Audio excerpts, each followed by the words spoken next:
Oke, Assalamualaikum warahmatullahi wabarakatuh. Bismillahirrahmanirrahim. Kali ini kita akan bahas sehubungan dengan presentation yang saya sudah upload di YouTube sebelumnya, yaitu tentang Basic Market Profile Part 1. Nah, sebetulnya di akhir session saya akan tambahkan pengenalan terhadap bentuk profile, yang sebetulnya itu nanti akan um, saya sharing di market profile part 2, basic market profile part 2. Nah, kenapa sampai sekarang belum saya rilis? Yang pertama, saya lagi translate dalam bahasa Indonesia, karena saya menulisnya dalam bahasa Inggris. Saya lagi mencari bahasa yang lebih enak dan lebih mudah untuk dimengerti.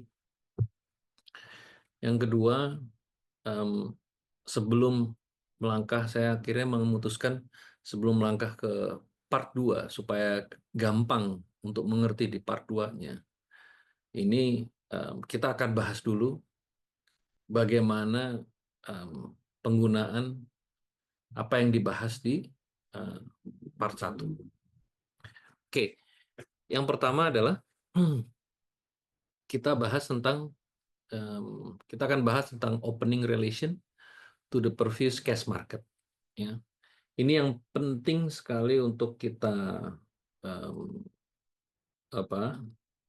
lihat, ya, di mana sih cash marketnya setiap setiap ini setiap setiap instrumen trading, ya, karena berbeda-beda. Kita nggak bisa langsung pukul rata semuanya, walaupun paling gampang memang kita bisa bagi itu antara um, London session, New York session, tapi kita harus tahu juga di exchange-nya itu, di exchange paling tingginya, bukan CFD ya, di exchange paling tingginya, yaitu di CME atau di um, apa namanya, di COMEX, di tempat-tempat yang lain, di exchange yang lain, di mana dia adanya itu, Eurex kalau untuk DEX, itu jam berapa dia bukanya cashnya dan tutupnya jam berapa, itu paling penting, kita harus tahu itu, ya, karena kalau kita nggak tahu itu, maka kita akan membacanya itu salah, ya. Contohnya, ini share-nya udah kelihatan ya, Mas? Jelas, Pak. Oke. Contohnya adalah gold. Gold itu mulainya adalah jam 8 cash-nya. Ya. Coba kita share, ya. Dan dia settlement-nya jam 2.30. Ya, 2.30 kalau nggak salah. Nah, ini kita perlu tahu cash-nya di mana, overnight-nya di mana. Walaupun kayak gold ini banyak bergerak di uh, market, apa namanya, market Asia, dan terkadang juga direspon oleh market Eropa, ya. Ini jamnya jam New York, jadi kalau jam 3 pagi ini berarti jam 3 kita, itu jam 8 London buka. Jam 2-nya itu adalah jam 7, ya. Jadi London market bukanya jam 8, Frankfurt itu bukanya jam 9, tapi perbedaan mereka 1 jam, jadi sama-sama jam 8 waktu London. Dan elektroniknya, pre-marketnya itu buka 1 jam sebelumnya, di jam 7 di sini. Dan sebelumnya kalau kita lihat ada jam 8. Di jam 8 itu jam 9 waktu Beijing. Jadi ini market yang bergerak di waktu apa namanya, Beijing. Coba kita lihat, saya punya nggak ya untuk yang di sini. Oke. Kalau kita lihat jam 8, jam 8 kita lihat volumenya mulai spike. Dan saya nggak tahu kalau di em, apa namanya itu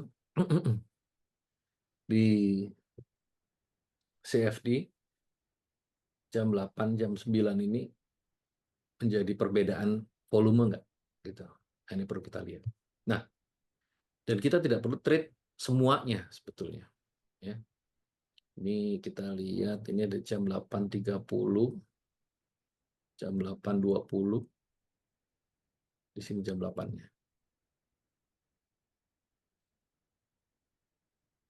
Yap. Nah, jadi yang kita harus perhatikan, gold bergerak di jam openingnya di jam 8.30. Ya, saya ada salah, jam 8.30. Ya. Nah, kita bisa melihat, ya, ini saya sebelum bicara opennya, kita harus melihat ini overnight-nya Asian market dia bergerak seperti apa. Kita lihat ini ada volume besar but not follow through. Ya, kita jadikan ini menjadi supportnya. Kita lihat dia masih buying, testing again. Berapa kali dia tes dia nggak bisa, lalu dia trade ke bawah saat opening. Lihat, inilah area openingnya dia, cash di cash market, dan volumenya kita lihat ada spike volume mulai naik. Nah, di sinilah. Nah, kalau kita nggak bisa mengidentifikasikan di mana cash marketnya, di mana biasanya market itu trade, maka kita akan susah untuk kita melihat bagaimana agresifnya market di opening market, initial balance-nya dia seperti apa. Karena itu perlu kita lihat di mana sih market itu bergerak. Oke, contoh lagi saya kasih yang lain, forex. Ini seperti ini. Forex itu harusnya ya dia forex jam 8.20. Di sini dia buka, ya. Karena dia di CME-nya itu jam 8.20, settlement-nya jam uh, jam 3 kurang lebih. Ini overnight-nya.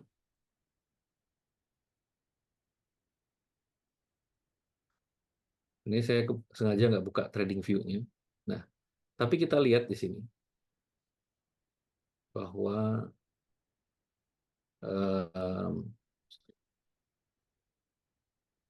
ya kita bisa lihat di mana market itu bergerak. Nah, di sini jam London-nya.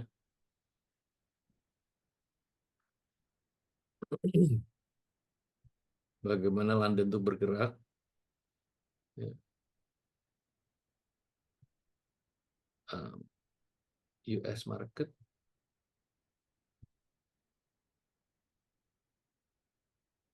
Jadi dari sini kita bisa lihat, kita kasih annotation. Ya. Oops, sorry. Oke, jadi dari sini kita bisa lihat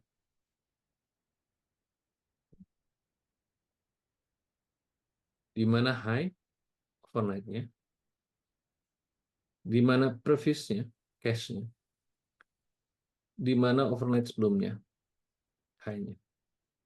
Nah, begitu dia turun seperti ini, ada posisi buying. Lalu kita lihat lagi di sini. Ya. Di sinilah kita bisa buy, karena kita bisa melihat bagaimana price di buy di above range sebelumnya. Jadi terjadi acceptance di range sebelumnya. Dan kita monitoring continuation, ya, terjadi continuation. Next, price-nya back ke spike ini. Dan kalau kita lihat, ini adalah jam 3, jam 2-nya di sini. Jadi pre-marketnya London Market ini ada di sini. Jadi ini ada pangkalnya. Kita harus lihat openingnya dia seperti ini. Kalau kita nggak trade di sini, at least kita melihat bahwa ada pre-market dan openingnya itu di sini. Kita lihat saat market bereaksi, kita tahu kita bisa buy. Lalu saat cash-nya market, kita lihat bagaimana follow through-nya. Itu dulu, ya. Nah, karena apa? Opening, pre-market, overnight. Ini informasi-informasi yang sebetulnya bukan ditradingkan semua, tapi menjadi reference kita. Makanya di market profile itu sangat penting di mana openingnya, relation to the previous cash market. Ya. Jadi satu contoh, kalau kita lihat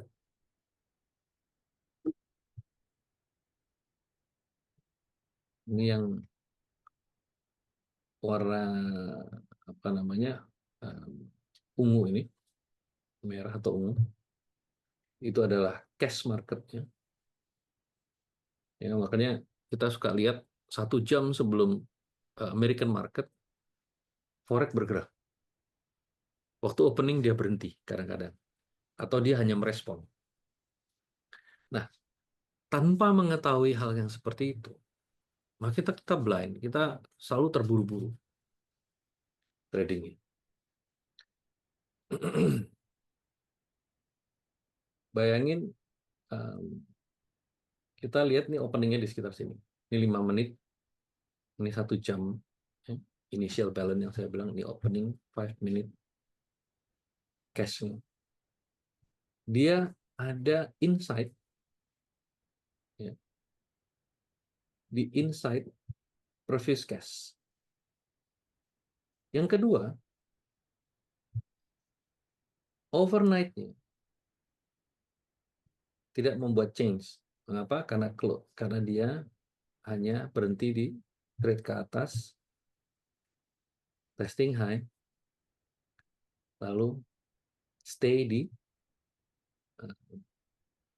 near closing-nya cash sebelumnya. Dan kita lihat saat dia opening, dia test overnight sebagai reference-nya, come back above overnight, dan dia lanjutkan untuk tes high dan overnight. Setelah itu kita lihat closing-nya di atas ini. Next, kita lihat lagi market opening, ya, di Asian marketnya terjadi acceptance above area. Dan ini kalau kita lihat ini previous week high juga, dia ke bawah ada buyer, menjadi one frame. Nah, ini saya perlu sampaikan, nanti kita akan detailkan namanya one frame atau trending. One frame itu 1, 2, 3. Artinya gini, dia selalu membuat high, higher and higher, lower-nya higher. Ini one frame. Kalau selling kebalikannya. Jadi kayak gini. Ini one frame. Ya. 1, 2, 3, terus ke atas. Sorry, ini enggak. Ini inside bar. 1, 2, 3. Ya. Nah, itu menunjukkan acceptance.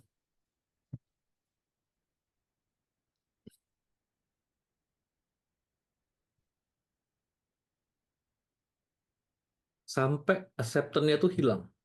Nih, sorry, sampai one frame-nya itu hilang. Nih. Ini baru kita melihat terjadinya distribution. Kalau dia ke bawah, ada reaction buying, back ke value areanya dia. Nah, kita harus pahamin dulu sebelum nanti melangkah ke detail terhadap bentuk profilnya. Nah, overnight inventory itu juga perlu kita lihat. Kalau kita back ke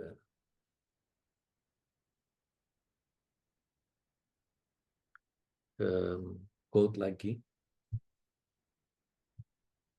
kita lihat di sini jam 7 pagi, jam 10, jam 8 ya. Sorry, let's see. Ya, sorry, jam 8. Ini jam 8 waktu Indonesia, yaitu jam 9 Beijing, jam 9 Singapura market, terjadi buying, price masih buying, drop sebentar, and then dia masih buying, testing the high, testing the high, testing the high, so many times, dan nggak ada acceptance above. Oke. Kita lihat juga, kalau saya kalau kita sebagai Wyckoff, dia ke atas, volume dry. Sorry, volumenya dry. Ke atas lagi, volumenya dry. Padahal tadi ada spike volume. Jadi bullish, not follow through. Nah, ini yang terjadi di marketnya. And then drop. Nah, opening, kita ngelihat bahwa kita tahu untuk gold, Asian-nya penting, Eropanya penting, dan dia trade below. Dia sempat tes, nggak ada ke atasnya, and then test back previous low, ya. Dia sempat, ini T+1 low ini adalah low-nya cash hari sebelumnya. Nanti kita lihat di profilnya. Tes, dia back ke single print, ini ingat ini single print di time frame kecil ya. Lalu di sini dia fail, and then jadi distribution, break low, and so on and so on. Dan volumenya ya berbeda. Ini yang paling penting. Ya.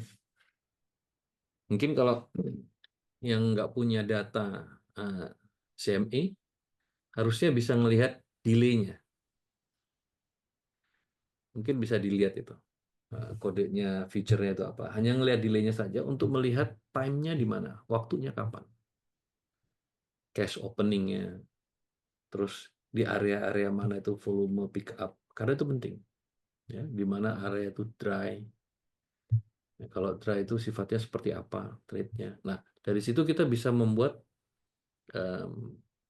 conclusion sendiri, membuat pola pikir sendiri, kira-kira tradingnya mau seperti apa, size-nya mau seperti apa. Ya, itu yang harus kita lihat. Ini kalau kita lihat kemarin, kalau saya buka nih profilnya,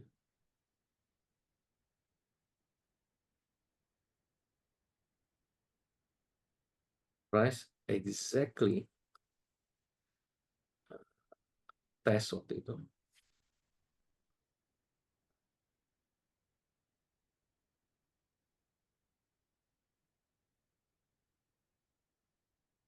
Exactly test previous cash. And then buy back. Lihat dia tes area ini. Area single print ya, karena dia membuat single print. Lepas ini ada ininya.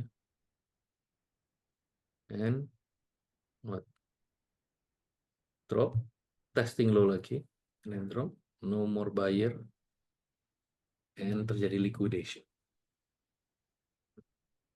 Nah, ini penting. Penting kita ketahui ya. yang tadinya ada acceptance di atas, kita bisa buy, testing high, buy, testing high. Tapi kita lihat price-nya clustering, uptrust, selling, di sini nomor buying, sempat turun, testing lagi, and then drop. Nah, dari sini kita bisa membuat pola pikir, ya, di mana ini nggak jauh dari yang sebelumnya.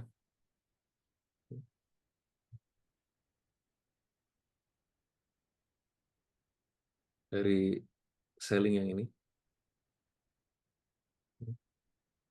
Ternyata nggak sampai situ, dia sudah drop.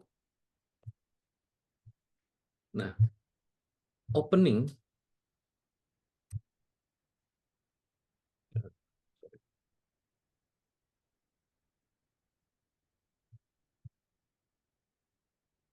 where is the opening?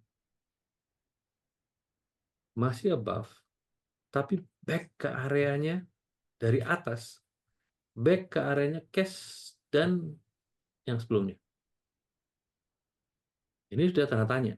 Di mana yang pertama kita tahu evidence-nya ini nggak bisa higher high. Dia sempat buying di sini, and then lolos.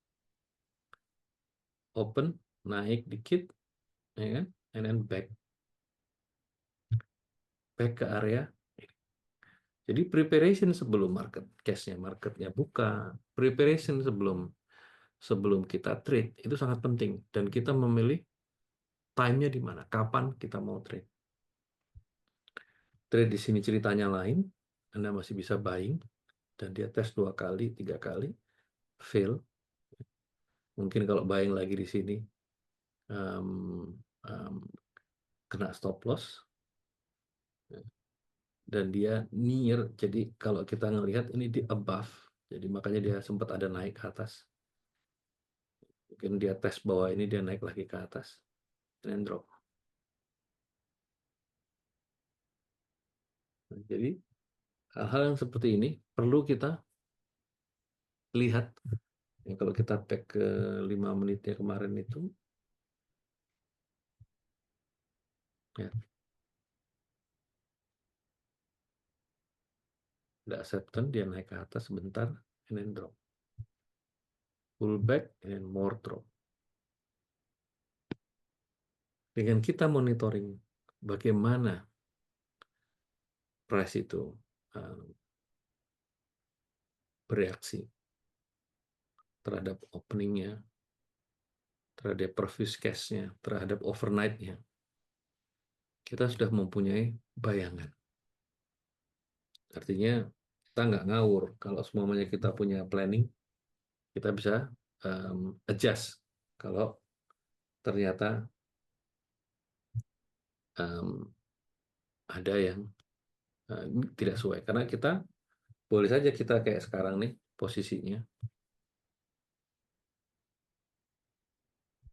kita mau bilang di sini sudah low, ya, lalu kita berpikir ini akan buying, that's okay. Tapi kalau seumpamanya acceptance-nya berubah, terakhir itu diterimanya itu berubah, dia trade lower, ya, nanti kita akan bicara ini namanya spike at the end of the market, ya, trade lower terus. Yang pikirannya kita tuh berpikir bahwa di sini adalah kemungkinan aja ada buy, kita harus rubah pikirannya. Karena harus terjadi, kalau kita di Wyckoff, kita harus terjadi akumulasi yang kuat. Oke? Nah, itu tentang opening relation to the previous cash market. Overnight inventory, reference action, dan lainnya. Ini Saya rubah ke IS, S&P, supaya lebih kelihatan jelas.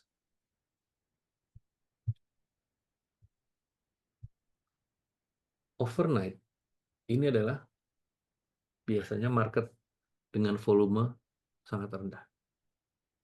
Ya. Nah, kita lihat apa yang terjadi di overnight. Kadang-kadang marketnya dia drop begini. Saat dia ke atas, lalu drop ke bawah. Nah, saat drop ke bawah, kita jangan terpaku bahwa overnight-nya itu adalah selling. Karena sellingnya overnight, itu biasanya terjadi correction, dia akan naik ke atas. Ini adalah correctionnya, naik ke atas. Namun kalau seumpamanya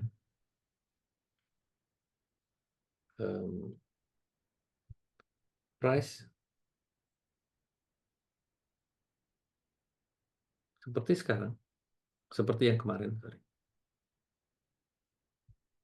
Overnight-nya stay. Pertanyaannya adalah, bisa nggak dia trade higher, or dia menjadi correction ke bawah, and then going back ke atas. Nah, ternyata cash-nya dia inside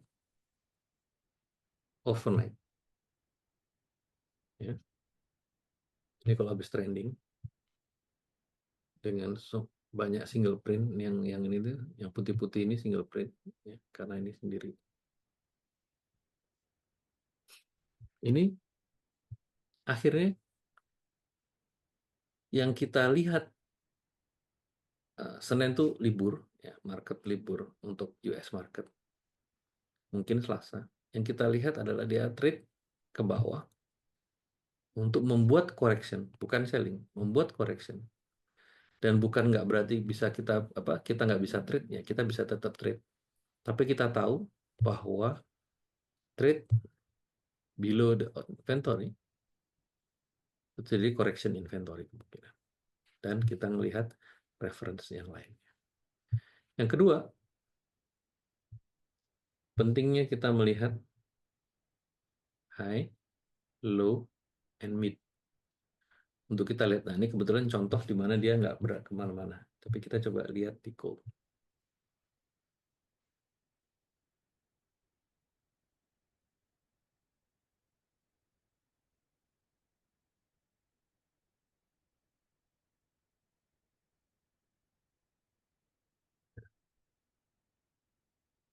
Kita bisa lihat overnight-nya adalah buying. Di mana di sini terjadi reversal di cash-nya. Overnight-nya adalah buying. Karena apa? Closing, ini closingnya cash, lalu sebelum pembukaan dia di atas. Sebelum dia ke atas, dia akan membuat correction. Nih. Dan di area buying, ini ada breakout buying kalau kita buat area ini.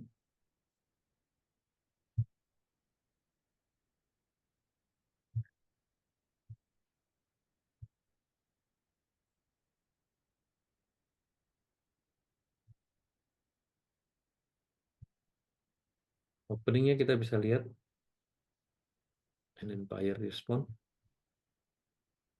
back ke value area, dan dia membuat value area. The next day baru acceptance ke atas. But after that, ya ini. Nah, ini juga bisa ke atas terus.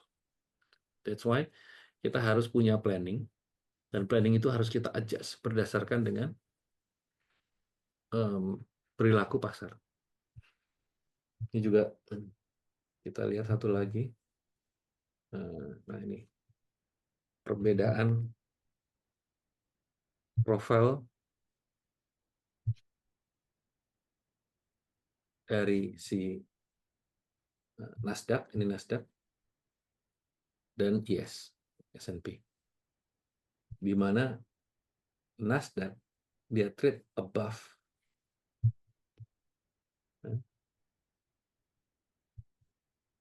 previous cash, above inventory-nya yang harusnya dia terjadi correction, dan sekarang dia ada di sini, mempunyai acceptance harga di atas. Nah,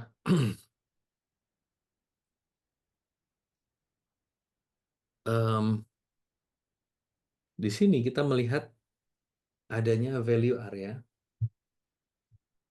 Ini yang ada color-nya ini adalah value area-nya. Lalu ada POC and VOC, volume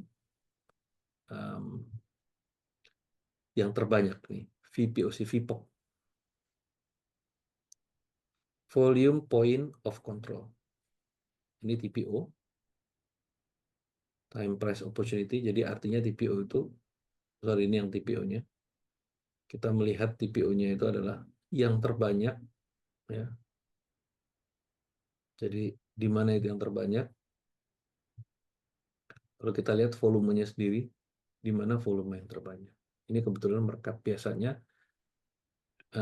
sempat dia tuh suka kepisah seperti ini, volumenya di bawah ini dan sebagainya. Nah, kalau terjadi seperti itu dan kita lihat price-nya ada di sini, ada sangat kemungkinan dia akan tektok antara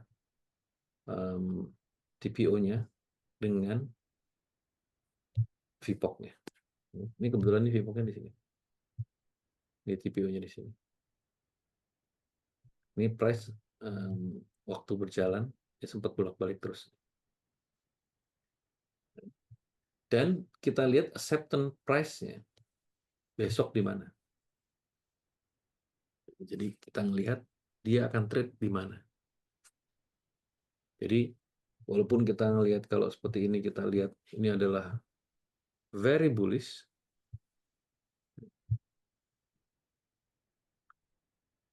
Nah, kita lihat bagaimana acceptance price-nya. Apakah nanti overnight-nya dia trade di atas lagi dan lebih ke atas lagi, atau dia pullback lalu terjadi buying opportunity, or malah kita melihat ini adalah exhaustion, terus dia drop ke bawah. Jadi ini skenario kita harus persiapkan dan kita harus lebih objektif melihat dari marketnya itu sendiri. Oke. Initial balance, spike at the end of the market, spike at the end of the market. Jadi kalau kita nggak ngerti cash marketnya, kita bingung. Ini salah satu contoh acceptance. Jadi ini last hour, ya. Udah 1,5 jam, ya. Jadi yang terakhir, ya. Ini adalah spike-nya. Jadi paling atas spike-nya. Fungsinya untuk apa? Saat besok, bukan overnight ya, tapi cash-nya. Dia trade di sini, and then higher, artinya dia positif. Namun dia trade di bawahnya, itu sudah warning. Apalagi kalau kita lihat di sini ada pull low. Kalau dia break, then all of the buyer di sini yang melakukan liquidation. To where, kalau kita lihat di sini kebetulan ada double top-nya. Berbeda dengan IS. Kalau kita buka IS tidak ada spike, no spike, nggak ada di bawah. Harusnya dia di sini. Or dia ke sini. Jadi dia close in the middle. Kita cuma lihat lastnya ada buyer and all of seller di sini. Tinggal kita bisa lihat di mana openingnya, di mana pre-nya. Ya, kalau opening market cash-nya dia di sentral, apalagi udah inside, ini udah inside. Jangan trade dengan size yang besar kalau semuanya sudah punya preparation. Karena apa? Dia harus mencoba bagaimana dia ngetes di bawahnya ini. nanti overnight-nya dia seperti apa. Kayak gini dia harus ngetes overnight high, overnight low, dan kita akan lihat bagaimana market bergerak. Nah, disitulah kita memonitoring continuous. Jadi opening market relation to the previous market cash, overnight inventory reference action-nya, dan line-line-nya, mid-nya, dan sebagainya. Kenapa? Kita harus lihat bahwa anything yang seperti ini, selling di sini, ini adalah short-term traders. Ketemu overnight high, dia selling.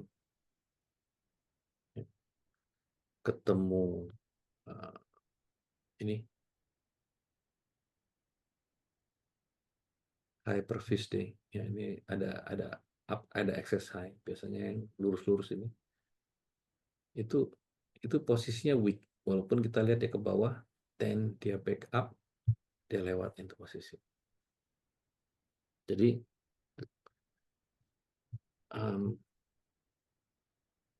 big fund biasanya bentuknya there is no reference. Kita nggak bisa bukan nggak bisa, belum tentu kita bisa catching low-nya dia. Karena kalau kita lihat dia trade ya ke bawah and then reverse, openannya segini and then reverse. Nah, kita melihat di sini adalah big fund ya, atau longer term traders masuk karena apa? Posisinya dia selling terus. Begitu harga cocok, and then big fund long term tradernya masuk, dan kita perhatikan continuation-nya. Apakah dia masih di sana? Ternyata masih. And then malah dia trade higher. Nah, ini kita penting untuk kita pahami. Ya. Nah, satu lagi yang perlu diperhatikan adalah kalau ada market melakukan one frame, maksudnya trending. Sebentar, saya rubah dulu. Dia melakukan one frame. Oops, kenapa ini?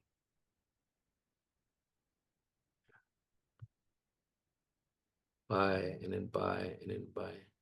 Ini sebenarnya bukan membuat market menjadi strong, tapi market menjadi weak karena dia harus ada distribution-nya. Ya, kayak gini nih. Kita bisa lihat test low-nya di buy, test low-nya di buy, terus dia ada acceptance di atas, closing di atas, dan kita monitoring, di test lagi, and then go up.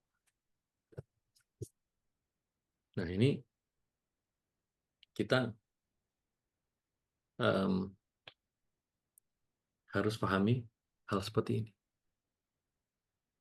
Jadi kita bisa tahu opportunity. Jadi trading ini kan adalah bagaimana kita melihat opportunity. Challenge-nya adalah itu.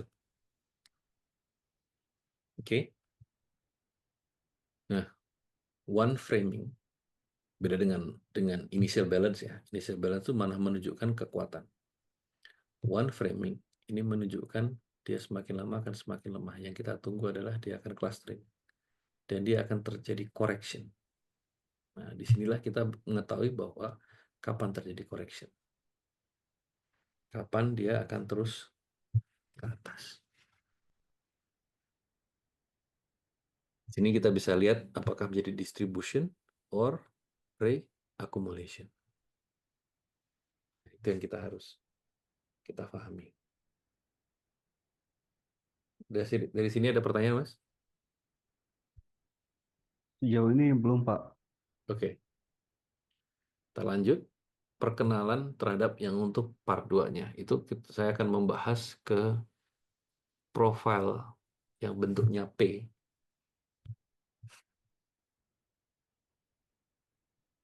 seperti ini, P, yang bentuknya P, dan yang bentuknya double distribution. Contohnya seperti ini.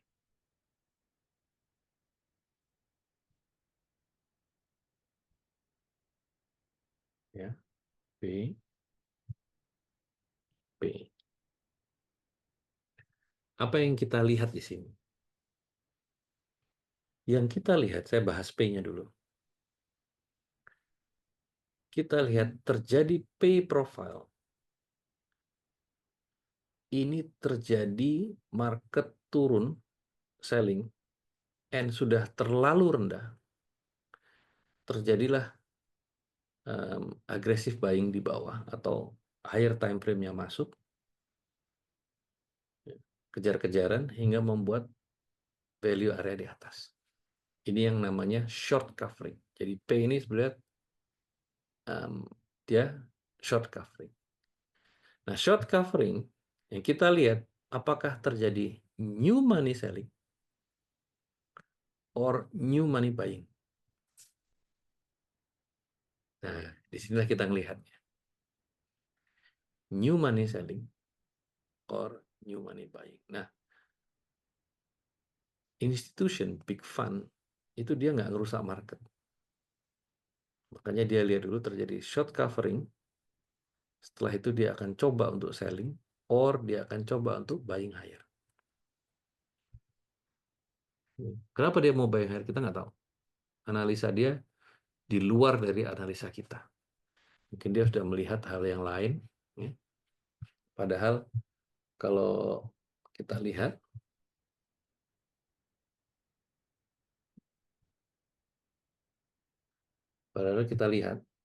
waktu ini CPI-nya tinggi, which is inflation-nya itu tinggi. Ini juga sama. Ya. Jadi kedua-duanya nggak bagus untuk American market, tapi dia malah naik ke atas. Begitu kita lihat retailnya weak, dia malah stabilize, ya, menjadi namanya balance day atau normal day. Ya, bentuknya D, ini kurang satu. Ini dia normal. Karena ini wajar setelah dia buying. Nah, apakah pertanyaannya ini sambil sedikit colongan analisa? Pertanyaannya adalah apakah dia akan trade ke bawah?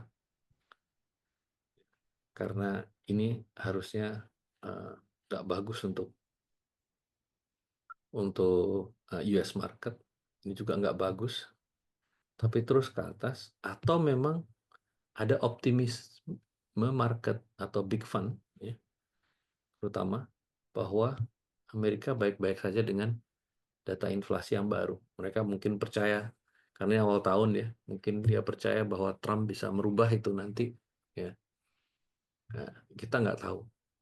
Kita cuma bisa melihat reaction-nya market saat ini masih positif. Tinggal nanti saat opening di hari Selasa, apakah dia akan trade higher or trade lower. Jadi itu untuk melihat P profile. B profile ini menunjukkan terjadinya liquidation. Price too long atau terlalu tinggi, terlalu mahal. Dan price B profile, ya. Dan di sini terjadi accumulation karena sudah terlalu tinggi. New acceptance price terjadi di sini. Nah, pertanyaannya adalah, adakah dia new money selling? Ke atas dia selling lagi. Or new money buying?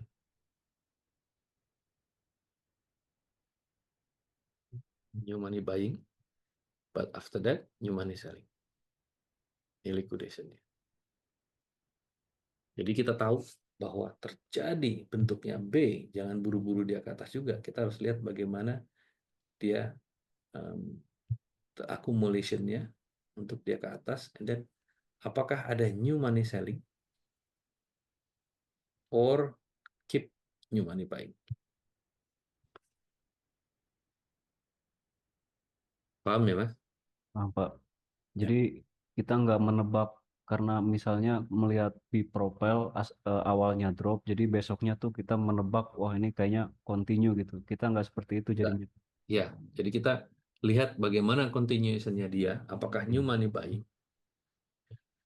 karena di sini ada buyer dan new money buyer or new money selling. Ya, Gitu. Ya. Nah, kebanyakan kita senengnya itu bagaimana caranya nangkep ini kan. Nah, ini sangat susah. iya, Ya, lebih baik kita melihat bagaimana referensinya. Kalau ini kita lihat ini referensinya yang hari-hari sebelumnya. Jadi kalau kita lihat mungkin referensi ini, mungkin referensinya ini, itu oke, nggak ada masalah. Tapi kita lihatnya adalah secara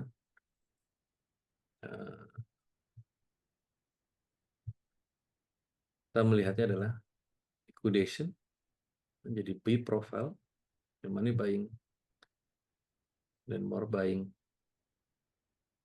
terus terjadi new money selling, and then short covering. Nah, yang pertanyaannya adalah new money selling lagi or new money buying. Price push ke atas yang terjadi. Jadi kita lihat setiap turun dia naik, setiap turun dia naik, setiap turun dia naik, setiap turun dia naik, setiap turun dia naik. Nah, tinggal bagaimana berikutnya. Nah, perlu juga kita menganalisa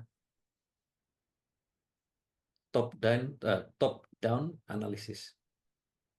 Jadi kita melihat seperti ini. Baik, kalau saya masuk ke weekly,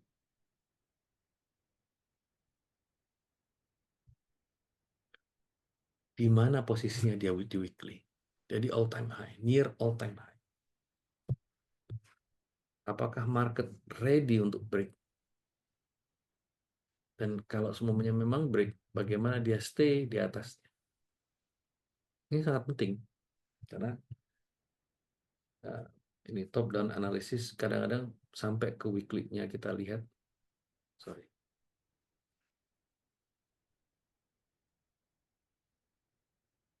Nah, oke. Weekly-nya, daily-nya, weekly, monthly. Kita lihat IS ini terus ke atas. Kita harus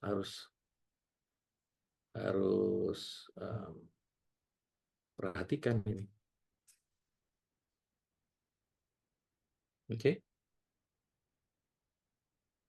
Kita harus lihat top down analisisnya seperti apa, range-nya di mana. Mungkin nggak akan trade dia ke sini sebelum break, or dia malah pullback dulu. Itu yang kita harus lihat. Lalu kalau kita lihat DEX contohnya, itu sempat ya di sini. Waktu break, lihat. Dia keep higher, keep higher, keep higher. Sempat ada gap, all time high-nya di sini, dia keep higher sampai sekarang. Kalau kita fail melihat connection multi time frame-nya, kita jadi bisa dibilang apa namanya? Kita jadi buta karena apa yang mau kita trade kan kita akan bingung sendiri. Karena, wah seakan-akan ini udah ketinggian nih, dia mau selling. Market, kalau semua media mau trade higher, higher. Sambil kita melihat, bagaimana melihat market, karena ini kemungkinan yang aktif dia, DAX, kita lihat posisinya, ya P di atas, karena ini apa namanya, bisa jadi seller-seller di sini, ini short covering terus. Nah, sekarang pertanyaannya adalah new money selling or more buyer. Uptrend at P. Lalu bagaimana ini? Kalau seumpamanya dia membuat acceptance, ya profile itu adalah acceptance ya. Kalau dia trade ke bawah, apakah dia akan pull back? Akan back ke atas. Ini yang akan kita lihat. DAX tidak ada spike, ingat ya, spike adalah kurang lebih yang di akhir. Karena apa? Spike-nya karena 2-3 bar 30 menit terakhirnya itu dia nggak di high, nggak di low or di high. Nah, bagaimana ngelihatnya? Seumpama ini adalah spike-nya, ya, rejection atau acceptance. Saat nanti opening cash-nya, ingat cash di bawah, karena ini di bawah, ini negatif, dia sudah negatif, walaupun dia posisinya masih belum break. Itu sudah konotasinya negatif. Dia harus ada volume yang besar, buying yang besar, menunjukkan bahwa ini reverse. Namun juga stay di bawah, potensialnya ada dia break dan itu menjadi lebih minus. Ya, jadi ini yang akan kita lihat. Saya Ya. jump sedikit ke Nasdaq. Nasdaq ada spike, nih, dan low-nya dia ini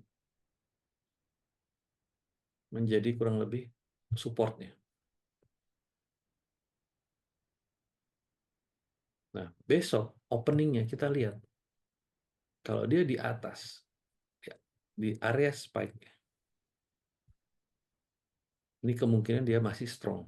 Jadi jangan kita mencari langsung buru-buru selling kalau kita informasinya nggak kuat. Karena bisa jadi dia akan malah tambah tinggi. Untuk selling kita harus terlihat bagaimana likuidasinya, dan kita sudah punya informasi kemarin ada pull low.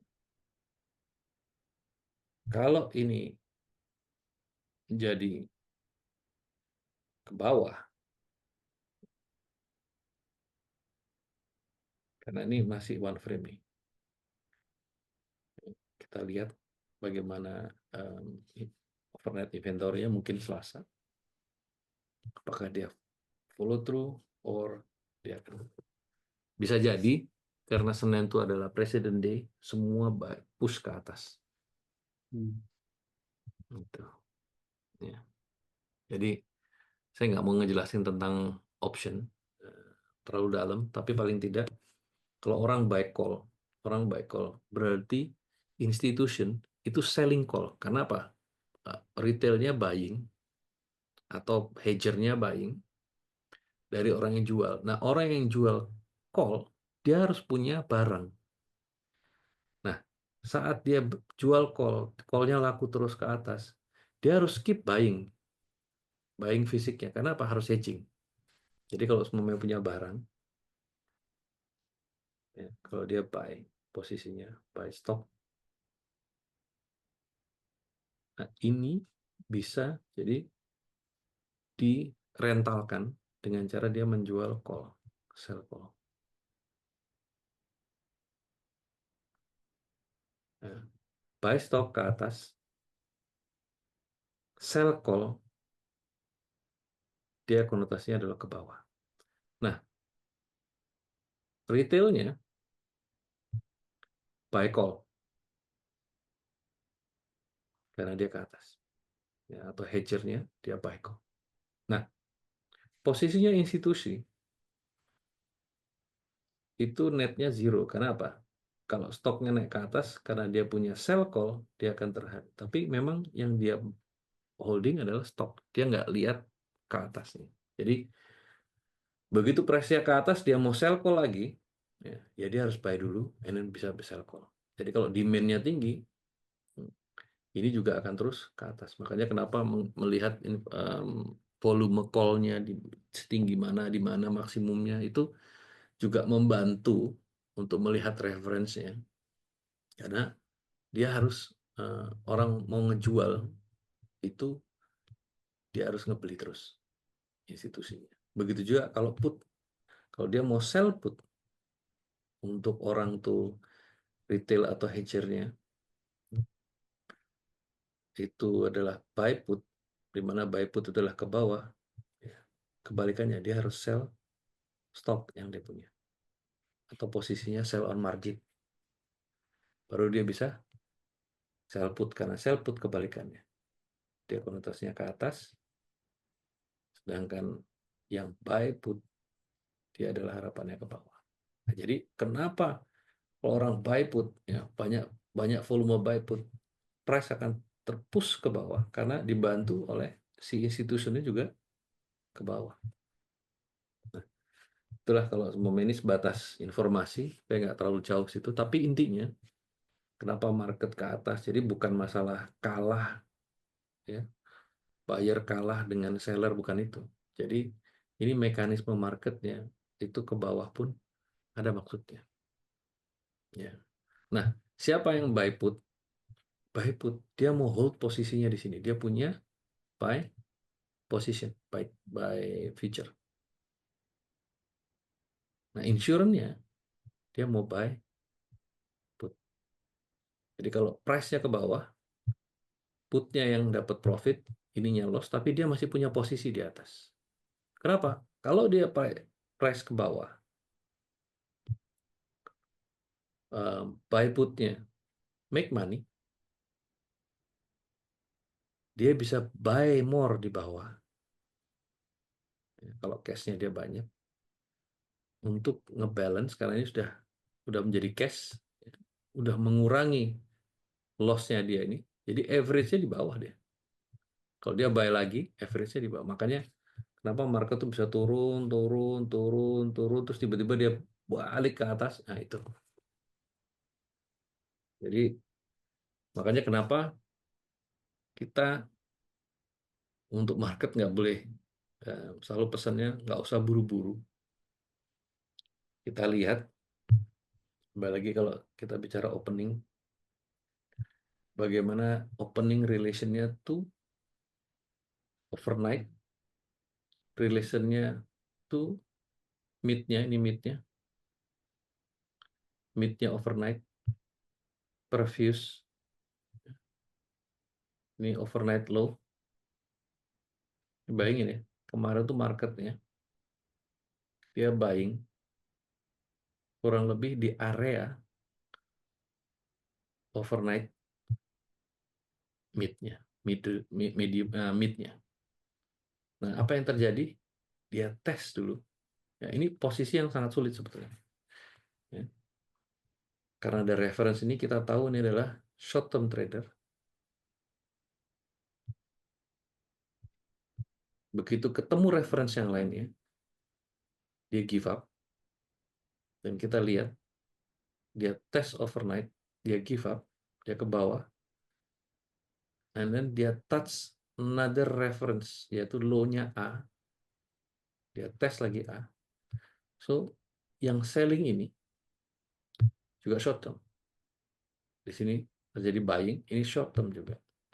Dan kita lihat sini menjadi one frame, pullback, nice. Jadi market tuh harusnya ada pullbacknya seperti ini. Terjadi buying lagi, and buying lagi, and then close. Berarti ini menjadi spike-nya. Spike at the end. Tinggal kita lihat openingnya. Dia bisa trade di sini and then up or dia fail, akan menjadi rotational.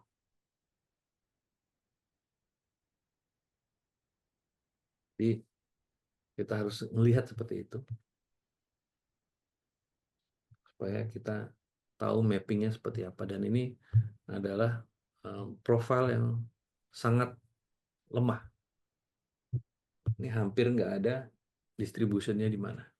Ini sangat lemah. Dan Nasdaq bergeraknya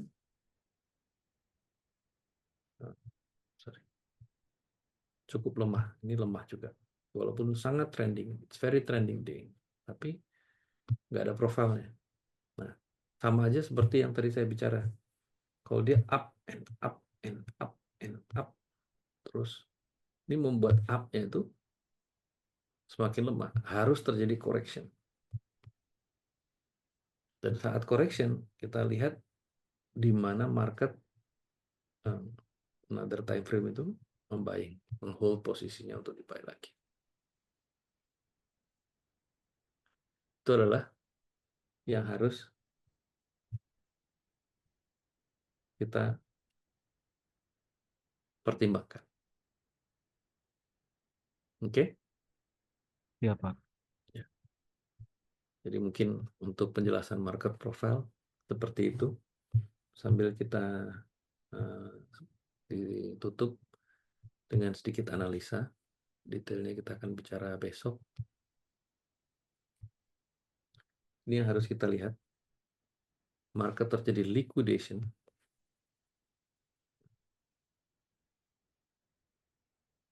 Very thin market. Ini all liquidation.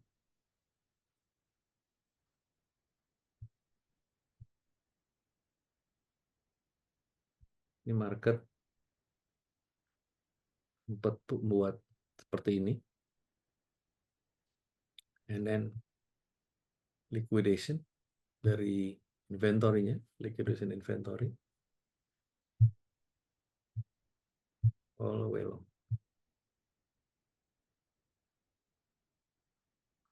Nah, apa yang kita harapkan nanti? Nggak ada.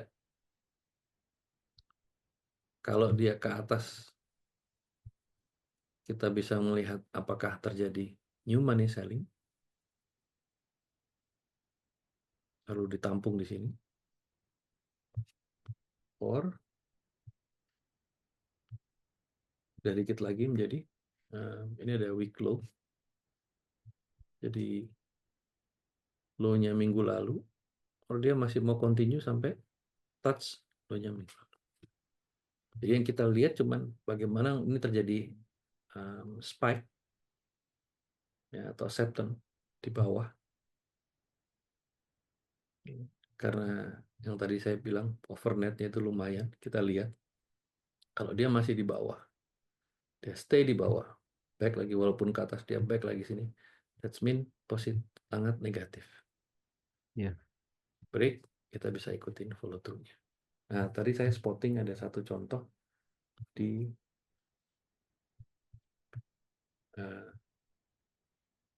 US. Nah, ini terjadi acceptance, price acceptance, spike di closing dari cashnya dolar, and then dia opening overnight-nya, karena overnight-nya sangat juga penting kalau di gold, lalu extend. Ini yang terjadi profile B, and what, new money selling. Ini yang terjadi. Nah, cashnya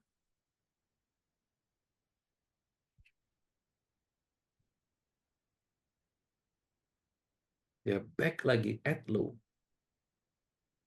dan nggak ada buyer, weak lagi. Terjadi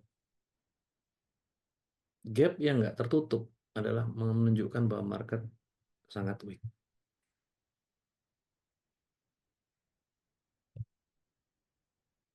Paham ya? Paham, Pak. Jadi kalau kita lihat,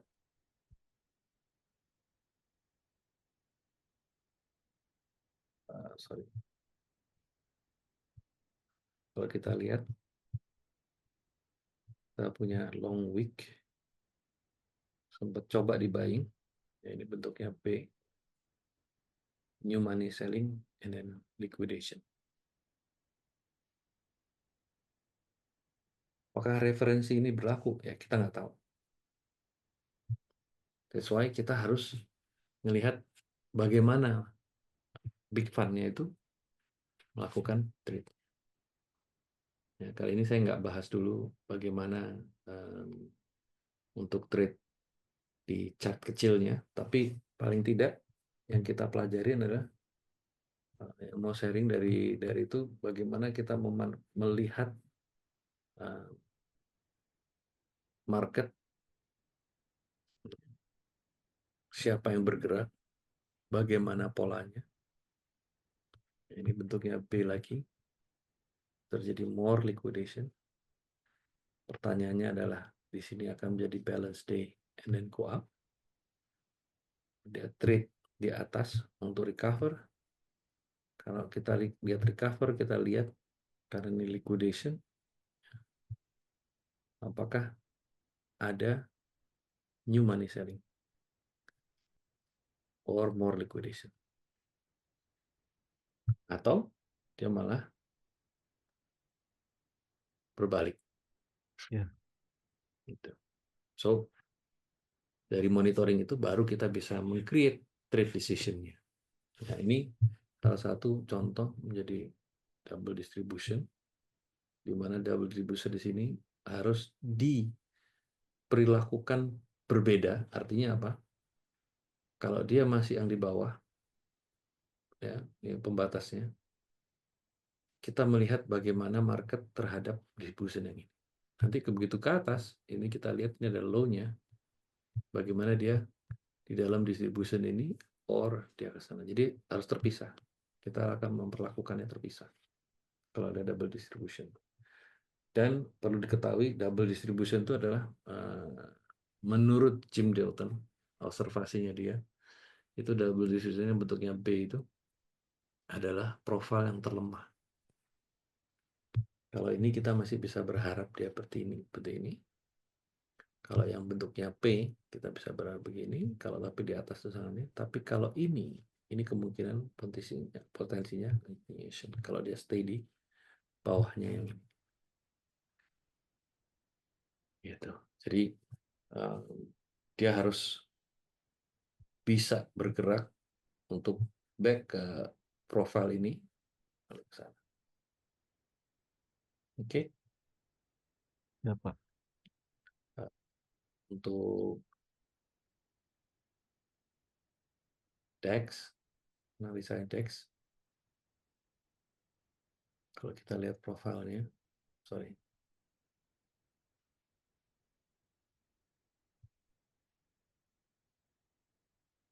P,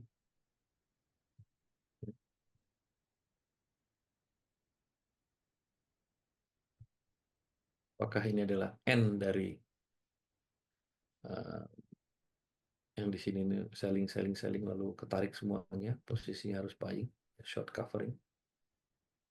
Apakah dia selesai di sini? Kita akan lihat bagaimana price di level ini.